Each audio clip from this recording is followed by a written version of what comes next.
Hello my dear Patashalawa students. I warmly welcome you for today's lesson.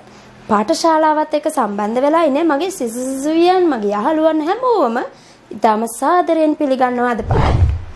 ඉතින් අපේ සරලව ඉංග්‍රීසි ඉගෙන ගන්න. එහෙම නැත්නම් මුලින් ඉඳලම ඉංග්‍රීසි ඉගෙන ගන්න අපේ මේ කෝස් එකේ ඊළඟ පාඩමට තමයි අද මේ ඔයගොල්ලෝ සම්බන්ධ වෙන්නේ. ඉතින් අපි මේ දක්වා කළ පාඩම් ටිකේ links ටික description box එකේ තියෙනවා. ඔයාලට පුළුවන් මේ දක්වා අපි කළ පාඩම් ටික පිළිවෙලට නරඹලා අද පාඩමත් එක්ක සම්බන්ධ වෙන්න. මොකද කියනවා නම් මේක පාඨමාලාවක්. එහෙම නැත්නම් කෝස් එකක් නිසා එක් එක් පාඩම එකිනෙකට බැඳලා තියෙනවා. අපි කලින් ඉගෙන ගත්ත පාඩම් ටික නොදැන ඕගොල්ලන්ට අද පාඩම සම්පූර්ණයෙන් ඉතා පැහැදිලිව අවබෝධ කරගන්නට නොහැකි වෙන්නට ඉඩ තියෙනවා. ඒ නිසායි මම කියන්නේ කලින් පාඩම් ටික පිළිවෙලට නරඹලා අද පාඩමත් එක්ක එකතු වෙන්න කියලා. right. ඕගොල්ලන්ට මතකයි පිළිවෙලට පාඩම් නරඹන කෙනෙක් නම් අපි පහුගිය වීඩියෝ එකෙන් කතා කළේ be verbs ගැන. අපි කොහොමද be verb එකක් use කරන්නේ වාක්‍යයක් නිර්මාණය කරන්නට කියලා. ඉතින් ඒ පාඩමේ ඉතිරි කොටස තමයි අද අපි කතා කරන්න යන්නේ. ඉතින් අපි අද කතා කරන්න යන්නේ මෙන්න මේ be verb එකක් සහිත වාක්‍යයක ආකාර හතරක් තියෙනවා. ඒ තමයි affirmative form එක, negative form එක, interrogative form එක සහ negative interrogative form එක කියන්නේ. ඉතින් මෙන්න මේ කොටස් හතර be verb එකක් use කරලා අපි construct කරන sentence එකක මෙන්න මේ කොටස් හතර ගැන. affirmative කියන්නේ සාමාන්‍ය sentence එක අපේ positive එකක් ඒක නේද? ඊළඟට අපි කියන යම් කිසි මොකක් හරි වාක්‍යයක negative එක. ඒකේ නැත යන අර්ථයේ වාක්‍ය කොහොමද හදන්නේ? ඊළඟට interrogative එක. interrogative කියන්නේ question එක. අපි be verb එකක් use කරලා හදපු වාක්‍යයක question එක කොහොමද හදන්නේ? ඒකේ ප්‍රශ්නය කොහොමද අපි ගොඩනගන්නේ? ඊළඟට negative interrogative එක නැත යන අර්ථයේ ප්‍රශ්නාර්ථයේ වාක්‍ය කොහොමද හදන්නේ? මෙන්න මේක තමයි අපි අද lesson එකේදී කතා කරන්න යන්නේ. මේ තමයි affirmative sentence එක. be verb එක use කරලා ලියලා තියෙන affirmative sentence එක. She is a doctor. අය ડોක්ටර් කෙනෙක්. අය කවුද? is a doctor. අය වෛද්‍යවරියක්. මේ she කියන කෙනා ડોක්ටර් කෙනෙක් කියන එක සම්බන්ධ කරනවා. අය කියන කෙනාව තවදුරටත් විස්තර කරනවා. අය ડોක්ටර් කෙනෙක්. is කියන පදයෙන් she is a doctor. අය වෛද්‍යවරයෙක් නේ. right. මේ affirmative sentence එක. කොහොමද අපි මේකේ negative form එක හදන්නේ? මේ බලන්න she is a doctor කියන affirmative sentence එකට අපි not කියන පදය තමයි පාවිච්චි කරන්නේ නැත යන අර්ථය ගන්න. එහෙම නැත්නම් negative form එක දෙන්න අපි use කරන්නේ not කියන පදය. right. එතකොට මේ not කියන පදේ අපි කොතෙන්ද පාවිච්චි කරන්න ඕනේ? මේ not කියන පදේ අපි පාවිච්චි කරන්නේ is කියන be verb එක ළඟින්. මේ බලන්න. She is not a doctor.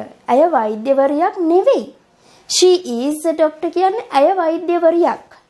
She is not a doctor කියන්නේ අය වෛද්‍යවරියක් නෙවෙයි.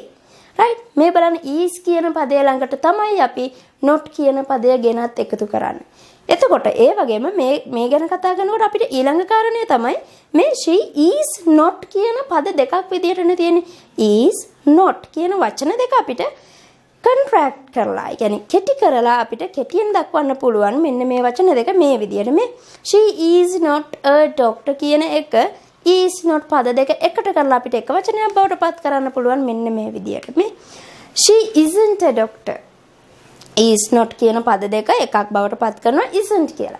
she isn't a doctor. අය ડોක්ටර් කෙනෙක් නෙමෙයි. right. ඊළඟට interrogative form එක කොහොමද හදන්නේ?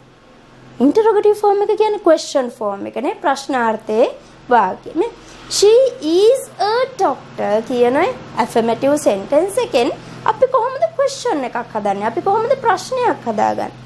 එතනදිත් අපි පාවිච්චි කරන්නේ is කියන be verb එකමයි. right. මෙතනදී අපි අලුත් වචනයක් පාවිච්චි කරන්නේ නැහැ question එක හදන්න. negative form එක හදනකොට නම් අපි not කියන අලුත් වචනයක් පාවිච්චි කරන වාක්‍ය තුල. නමුත් question එක එහෙම නැත්නම් interrogative form එක හදනකොට අපි අලුත් වචනයක් පාවිච්චි කරන්නේ නැහැ. මේ affirmative she is a doctor කියන affirmative sentence එකේ ඉන්න is කියන be verb එකම අපිට පුළුවන් use කරන්න question එක හදන්න. කොහොමද ඒකෙන් question එක හැදෙන්නේ? is කියන පදය වාක්‍යයේ මුලට අරගෙන ඉතිරි ටික එහෙම්මම ලියන. මේ is she a doctor? අය ડોක්ටර් නේද? is she a doctor? right. මෙන්න මේ විදිහට තමයි අපි interrogative form එක හදන්නේ අපි be verbs use කරලා හදන sentences වල. right ඊළඟට negative interrogative form එක කොහොමද හදන්නේ? මේ බලන්න. අපේ negative sentence එක මොකද්ද? අපි හැදුවනේ කලින් negative form එක අපේ she is not a doctor නේද අපේ negative sentence එක. ඉතින් එහෙනම් මේ negative sentence එකෙන් question එකක් ගන්න එක තමයි negative interrogative කියන්නේ. හරි. ඔයගොල්ලන්ට මතකයිනේ දැන් අපි negative එක හැදුවේ මේ විදියට not එකතු කරලා is කියන පදයට. interrogative එක අපේ හැදුවේ එහෙම නැත්නම් question එක හැදුවේ is කියන පදය මුලට අරගෙනනේ. ඉතින් එහෙනම් negative සහ interrogative කියන දෙකම එකතු වුණාම වෙන්නේ is කියන පදයට not එකතු වෙලා හැදුණු negative sentence එකේ තියෙන මෙන්න මේ is not කියන පද දෙකම ගන්නවා sentence එකේ මුලට. is not she a doctor? අය ડોක්ටර් කෙනෙක් නෙවෙයිද? අය ડોක්ටර් කෙනෙක් නෙවෙයිද කියන එක තමයි මෙන්න මේ sentence එකේ තියෙන meaning එක. is not she a doctor? right? එතකොට මෙන්න මේ sentence එකේත් අපිට is not කියන එක contract කරලා ගන්න පුළුවන් මෙන්න මේ විදියට. is not she a doctor කියන එක isn't she a doctor? අය ડોක්ටර් කෙනෙක් නෙමෙයිද? isn't she a doctor? right? ඉතින් මෙන්න මේ විදියට අපිට පුළුවන් be verb එක use කරලා නිර්මාණය කළ sentences වල negative form එක, interrogative form එක සහ negative interrogative form එක කියන ආකාර ගොඩනගා ගන්න. right. එතකොට මේ බලන්න අපි කතා කළානේ මේ contract කරන ආකාරය ගැන. එහෙම නැත්නම් be verb එකත් එක්ක එකතු වෙන වචනයක් කොහොමද කෙටියෙන් දක්වන්නේ? ඒ වචන දෙකක් එකතු කරලා කොහොමද කෙටි කරලා තනි වචනයක් බවට පත් කරන්න කියන එකනේ contracted form එක කියන්නේ. මේ බලන්න am not කියන එක අපිට කෙටි කරන්නට බෑ. is not කියන එක isn't කියලා කෙටි කරන්න පුළුවන්. are not කියන එක aren't කියලා කෙටි කරන්න පුළුවන්.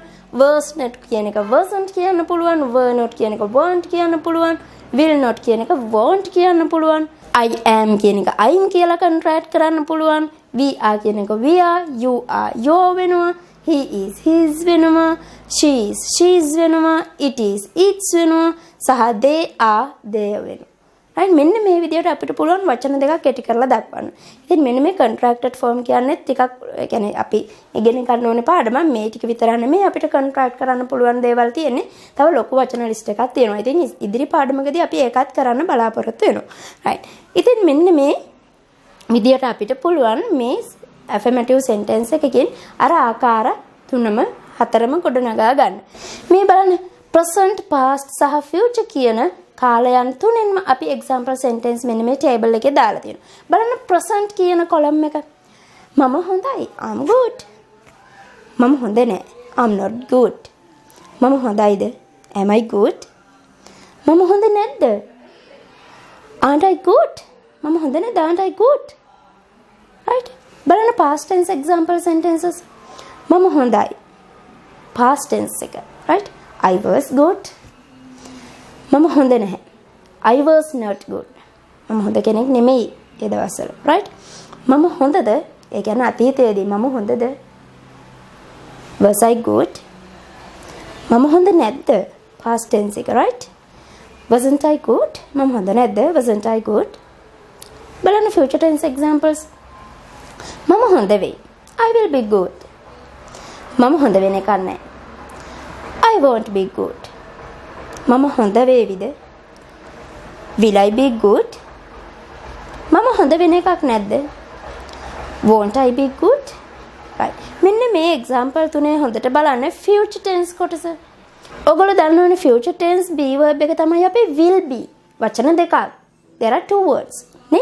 මෙන්න මේ වචන දෙකෙන් මේ will be කියන be verb එකේ අපි negative එක හදාගන්නකොට not එකතු කරන්නේ will කියන පදය ළඟට. will සහ be කියන වචන දෙක අතරමැදට තමයි not එකතු වෙන්නේ. එතකොට I will not be කියලායි හැදෙන්නේ. I will not be good. මම හොඳ වෙන එකක් නෑ. right? ඊට පස්සේ අපේ interrogative එක හදනකොටත් will කියන පදය විතරයි අපි use කරන්නේ question එක හදාගන්න. be එතනම හැමම ඉන්නවා. මේ බලන්න. will I be good? will විතරයි sentence එකේ මුලට එන්නේ question එක හැදෙනකොට. නේද? ඊළඟට negative interrogative එක හදනකොටත් අපි negative එකේ will කියන කෙනාටනේ not එකතු කළේ.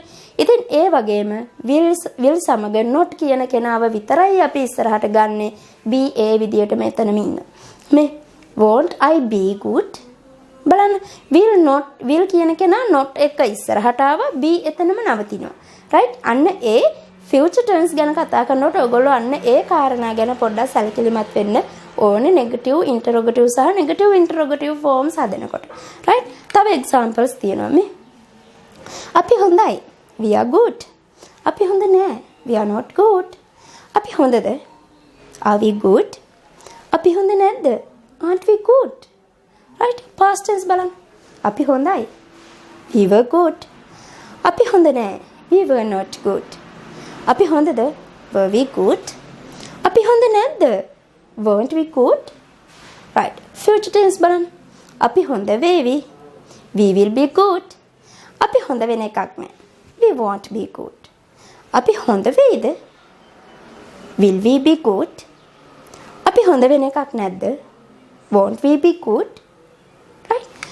another example. තව example එකක් තියෙනවා මේ. ඔයා හොඳයි.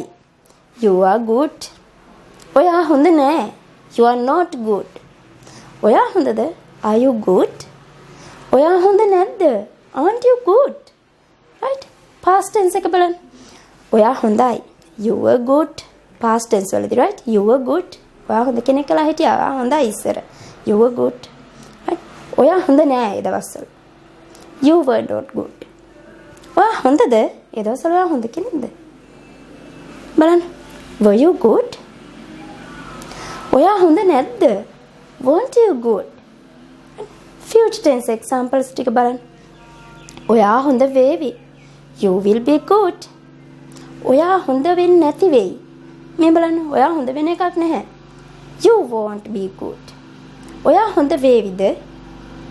will you be good? ඔයා හොඳ වෙන එකක් නැද්ද? won't you be good?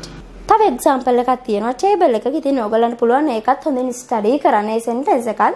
ඉතින් මේ පාඩමෙනුත් ඔයගලන්ට අපි exercise එකක් අභ්‍යාසයක් ඉදිරිපත් කරනවා. ඔයගලන්ට පුළුවන් මේ exercise එකත් කරලා ඔයගලන්ගේ progress එක. ඔයගොල්ලෝ මේ පාඩම කොහොමද අවබෝධ කරගෙන තියෙන ඔයගොල්ලෝ හරි නිවැරදිව ඒක ඒ කියන්නේ මේ පාඩම ඉගෙනගෙන තියෙනවද කොහොමද ඔයගොල්ලන්ගේ progress එක කියලා දැනගන්න ඒ exercise එක කරලා ලකුණු ඔයගොල්ලෝ දාගන්න. right? එතකොට පුළුවන් ඔයගොල්ලන්ට හරියටම ඔයගොල්ලන්ට මේ පාඩම තේරලාද කියලා අවබෝධ කරගන්න exercise එක කරාට පස්සේ. right? ඉතින් මම හිතනවා අද පාඩමෙන් ඔයගොල්ලන්ට යමක් ඉගෙන ගන්නට පුළුවන් වෙන්න ඇති කියලා. ඉතින් ඔයගොල්ලන්ට අද පාඩමෙන් මොනවා හරි දෙයක් ඉගෙන ගන්න පුළුවන් වුණා නම් ඔයගොල්ලන්ට පුළුවන් අපිව like කරන්න, ඒ වගේම ඔයගොල්ලන්ගේ යාළුවන්ට බලන්න අපිව share කරන්න වගේම තාම subscribe කරලා නැති කෙනෙක් නම් ඔයා අපිව subscribe කරන්නත් අමතක කරන්න එපා. ආරාධනා කරනවා හැමෝටම ඊළඟ පාඩමේ එනකන් අපිත් එක්ක රැඳිලා ඉන්න කියලා.